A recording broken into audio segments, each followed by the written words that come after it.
But Canelo, you was a stud.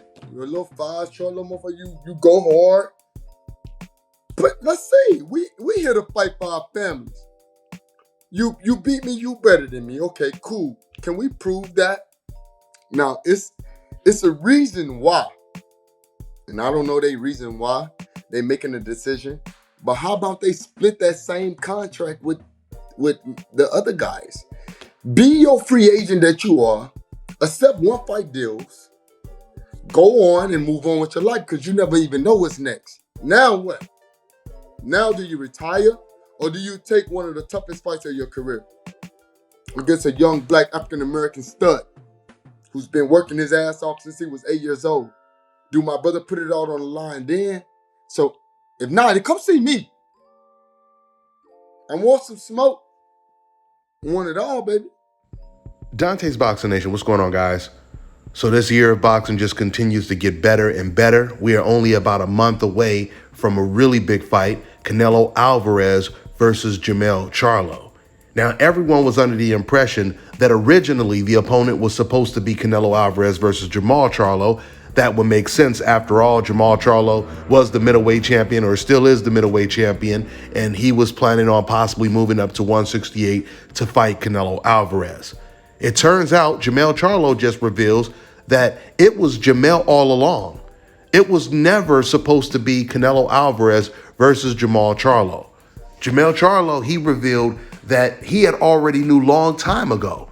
He had already got the green light long time ago. They were just waiting for the best time to announce this fight.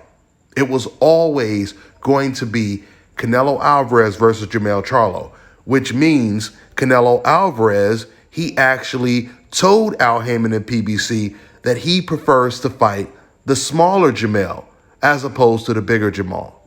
And that's the thing about me. I'm being great right now. I'm trying to be great and be the greatest that I could be. So to go in there and get a dude like Canelo out of there, and watch my guy Earl Spence win and just putting on big performances. 2023 been the best year in boxing. You know what I'm saying? I think I have nothing to worry about. I've been training and I've been knowing about this fight. I've been had this fight locked in.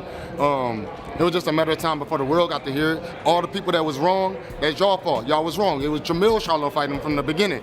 It was always that. But whenever they not really under Al Haymon roof, they don't understand what's going on in the game. So obviously people like ESPN they not with Al Haymon, so they just say one thing and they're a big outlet, so they just push it, and then everybody want to follow it. But they had the wrong Charlo from the beginning, anyways. And if you look at my size, you could tell that I've been getting prepared for this. I'm not a little Charlo. I'm the big Charlo. So because Jermell knew about this assignment for quite some time, he's been preparing. He's been putting on the weight for quite some time. Now, we've seen other fighters in the past put on some weight, jumped up 2 weight classes, like Kell Brook fighting Gennady Golovkin or Amir Khan fighting Canelo Alvarez. The night of the weigh-in, they looked like they were the same weight. But the night of the fight, when they were actually fighting, that's when you could clearly see it was a middleweight versus a welterweight. Now with Jermell Charlo, it's going to be a junior middleweight against a super middleweight. And Jermell, he feels his height, his reach, and him putting on that extra weight will be enough for him to beat him the way he would have beat him if they were both naturally at the same weight class. Because I think all of us know that if Jermell Charlo and Canelo were both natural junior middleweights or natural super middleweights, Jermell Charlo, he wins the fight easy. What makes this a challenge is the fact that he has to move up 2 weight classes. I think Brian Castaño's style is a lot more dangerous than Canelo Alvarez's style. Once again, if we're just talking about all 3 of these fighters being in the same weight class naturally. But this is an interesting matchup. It's really an interesting matchup because once again, you have a fight where the smaller guy is the better fighter. He's the better fighter all around. More athletic, better defense, has a higher boxing IQ. But Canelo Alvarez is going to have the eraser because he will definitely have a natural size advantage. I've seen some comments in my comment section where some fans were saying that Jermell is not at a disadvantage because of his height and his reach over Canelo Alvarez. Well, guys, if that was the case, they wouldn't have weight divisions. They wouldn't have weight classes. They would have height classes. There's a reason why Mike Tyson was knocking everyone out in his division that was way taller than him and had a way longer reach than him. Because it's about the weight, it's not about the height. Now, don't get it twisted. There's no doubt about it. If you know how to use your height, then you could definitely turn it into one of your best weapons. But that could be said about anybody's height, even if you're much shorter than your opponents, like once again, Mike Tyson. Mike Tyson, he turned his height into his advantage. What would appear to be a disadvantage, he turned it into an advantage. Same thing with Isaac Pitbull Cruz. So anybody's height can work in their favor. It's all about how you perfect the natural attributes that have been given to you. With that being said, we're going to see how Jermell Charlo is going to take advantage of his natural attributes when he fights against Canelo Alvarez in September. That's all I got for now, guys. I'm on to the next one. All right, now check this out, guys. If you're looking to repair eczema scars, burns and bruises, dark spots and blemishes, fever blisters, diabetic ulcers, this right here is the perfect product for you guys. It's called LO Decay Face and Body Oil. Athletes and top-ranking boxers, they're also using it after training to reduce swelling, inflammation, and to ease the pain. So get yours today. Go to lodecay.com. Like them on Facebook and follow them on Instagram. NWA Connie Corsos proudly presents the Southern Classic Litter. The breeding between Scandafio's Rambo and NWA's Nyla is confirmed, and pups will be here within 30 days. Get ahead of the pack by getting your application in at NWAConnieCorsos.com. Our pups come with a 24-month health guarantee. Contact us on any platform at NWA Connie Corsos. We stand behind our dogs.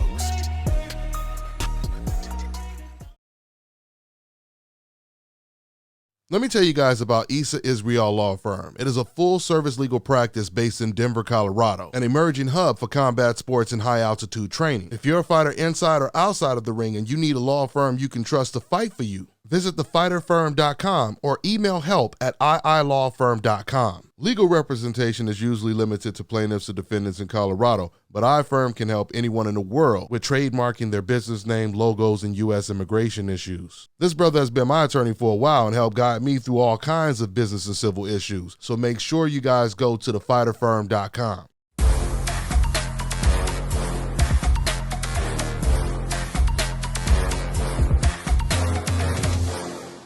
My name is Chris, and I'm all the way here from Anchorage, Alaska at Scalp Carolinas, and I'm here for my second treatment of SMP. Well, I was sitting at home one day and going over my Facebook page, and they have different, like advertisements popping up, and I saw one for SMP, and I saw some pictures of some guys, a before and after, and I was looking at that, and it caught my attention, so I Googled it. SMP, nothing showed up in my area. So, I did a little more research, and all of a sudden, Scalp Carolinas popped up in the web browser. So I started watching his videos and seeing all the reaction from all the other people. We talked on the phone, we made appointments and everything. I sent him pictures, and he looked at them, and I was like, "Can you fix this?" And, he pretty much said, "No problem." My first session, he made me feel extremely comfortable. It was almost like I was talking to family. He started, and during the whole treatment, we talked and, about our families and our life and, and things that he does and things that I do. And before I know it, the first session was over. When you see someone doing something that they love, as much as I see Enoch Glover love what he does, it shows in his work.